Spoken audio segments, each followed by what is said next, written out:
So, you are on the internet using a web browser. You know, that thing with the address bar and back button and bookmarks. That thing you're in right now, up there.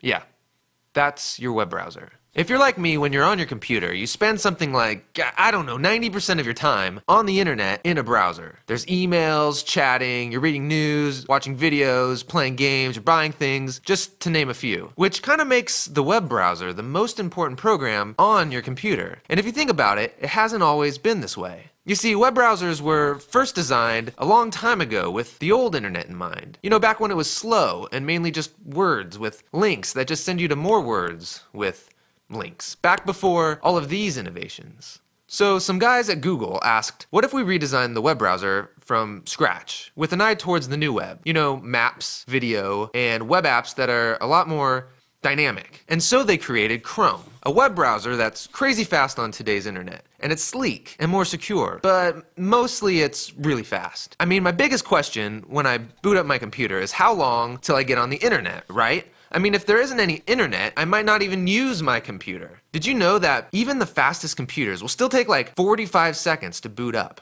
45 seconds! You can make a sandwich in that time. So here's what's going on when your computer's booting up. There's this list of things to do, stuff I'm sure you don't care about, but it cranks through them one at a time. What you probably notice is that your programs begin loading up slowly, and if you're like me, as soon as you see your web browser icon appear, you're like double-clicking it over and over and over. Let's go, buddy, I got some emails to read. Well, all of this stuff is called your operating system. And over time, it gets rusty, and your once fresh computer gets slow. Well, Google was like, wait a second, if your operating system's a hassle and all you're really using it for is to get on your web browser, to get online, then maybe we don't need this anymore. What if when you pressed on, you were on the internet in seconds? What if your browser was your operating system? And so check this out. This means that you don't have to deal with managing programs or nagging updates or lost files or confusing settings or blue screens of doom and there's no nagging updates.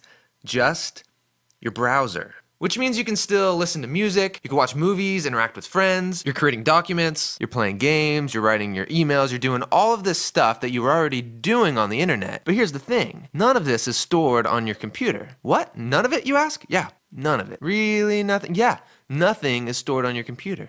Well, where is it? It's on the internet.